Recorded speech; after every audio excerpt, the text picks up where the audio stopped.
Hey athletes and coaches, today we're talking about plyometrics. Now, the way we write them here at The Complete Athlete, we do it in scientific notation. So it's a lot of abbreviations, and we're going to help distinguish what those abbreviations mean.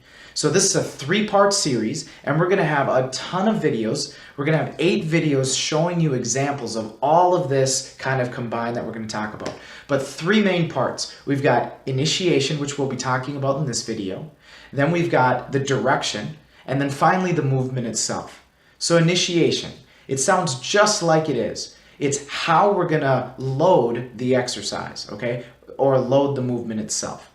So we have 4 different types. The first one is called a non-counter movement. We say it or write it NCM, non-counter movement. Now, it's a rapid load with a pause, okay? So we always want to think rapid load, because the more speed you can get on your load, the more tension your body's going to absorb and be able to redirect for our jump or bound or our hop, depending upon the movement. So a non-counter movement, and I'll show you examples of this as we go. But a non-counter movement, again, is a rapid load, and once we get to our loading position, we want all of that energy to just kind of go away. We want to take out that stretch. From that dead stop position, we then will do our jump or bound or whatever we're doing. The reason we do this is it helps build absolute strength, your starting strength, again, from a dead stop. It's like doing a squat pause. It's us saying, no matter what, I am this strong. Again, NCM, non-counter movement. Then we have a counter movement, a CM. Sounds just like non-counter movement because it is, but we're not starting from a dead stop here. We do our rapid load, and the moment we get to our loading phase, we go into our jump or bound or our hop, okay? A rapid load followed by a rapid extension. It's called a stretch shortening cycle. That's what we're trying to utilize here when we're doing counter movement, a CM. Then we have something more aggressive. It's called a double contact, a DC. If you guys are weightlifters, this is you going through your extension, moving your feet, striking your feet to the floor before you receive the bar in a clean or a snatch. For those of you who don't do that and just are doing plyos, a double contact. We have a rapid load, and in this rapid load, we actually are picking our feet up off the ground just a little bit. But in that picking our feet up, we actually load faster, and we don't want to wait for our feet or foot, if you're doing a hop or a bound, we don't want to wait for it to get to the ground before we jump, bound, or whatever. As we're falling, we already want to be attacking the floor before we even get there. This is going to have a rapid contraction of our Achilles tendon. It's going to shoot us into the air, whichever direction we happen to be going. A double contact, a DC. Then we have something called continuous. Now, continuous is going to be added to either non-counter movement, or double contact. So here's what I mean by that.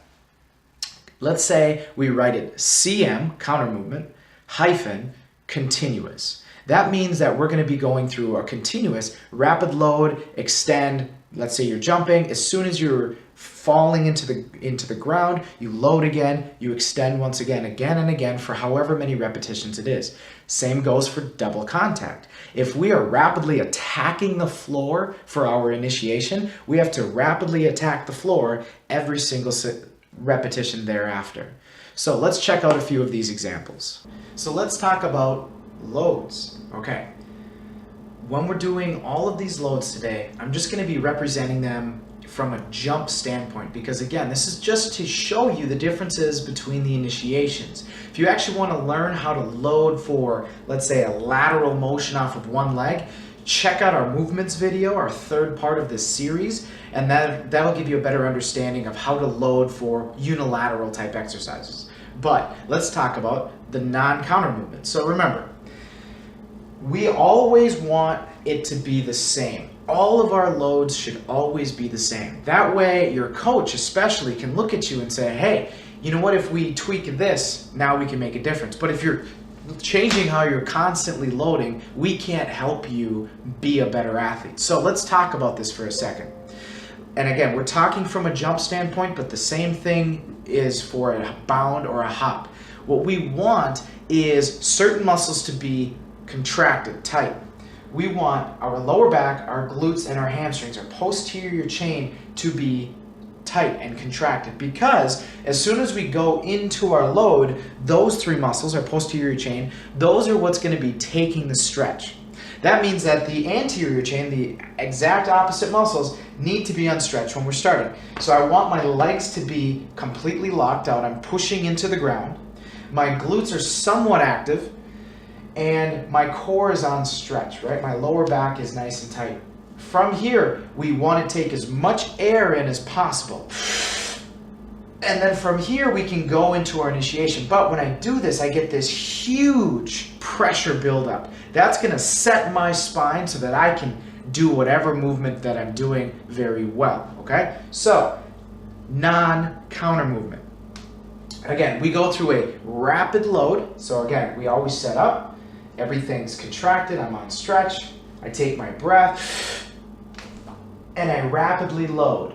Now again, I'm in my loading position, and from here I'm going to wait until all of that pressure dissipates in my hips, and then I'll follow through with whatever movement I'm doing. Again, we're just using the jump so that you can see it. So let's see it again without me talking.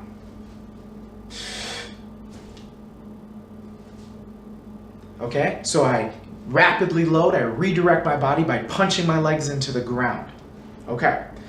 Now, let's talk about landing before we move on. Your land should look identical to how you're loading. So if this is how I load, let's say I go through a jump, that's how I should land. We call it pulling your rip cords too. Okay, that can be a cue that really helps. So if we do our jump, pull your rip cords, it'll lock you into your landing position. Because we want those muscles that we utilize to stretch to get the response, we want to utilize those in our receiving position, because remember, we have an initiation continuous movement, right? We want to be able to land in our load so we can go the other way. And if you've watched the video already on our directions, we've talked about quick, right? So if we go one way, we have to be able to land and come right back in the opposite direction. So landing in our load is not only safe, but it sets us up so that we can do continuous type motions. Counter movement.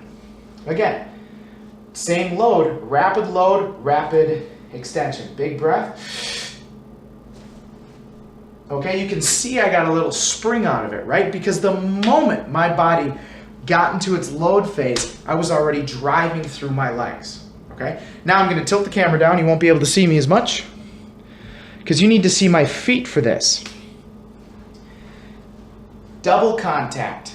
So, it's very similar to the counter movement in that we end up in the same place. But as we've discussed, my feet will actually come off of the floor and I need to strike the ground. So it'll look like this. I take my breath. I strike the floor. I go through the same counter movement type motion with my arms, which is why you don't have to see them. But as I bring myself into that position, my feet are actually coming off of the ground, but I'm not waiting for my feet to land before I go. I'm attacking the floor before I even land. So see it one more time. The moment my feet touch the ground, I'm already redirecting the other way. And finally, continuous. You could probably assume what it's going to look like, because you're right.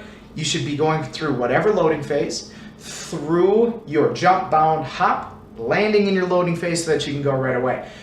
It's very similar to the double contact in that the moment we get to our landing state, we want to be going through the next repetition. So if we're doing our jump, let's say I'm doing a counter movement continuous jump, I'll load, I'll jump. The moment I hit my load, I'm already going the other way. Now, same thing for double contact. For doing a double contact, it's a little more aggressive in that every time we have to be able to do a double contact. So we'll start tall, we'll aggressively attack the floor, come up, aggressively attack the floor, aggressively attack the floor. It's a little tricky and hard to coach, but always remember, keep your athletes safe. Don't throw something crazy at them if you can't even demonstrate it yourself.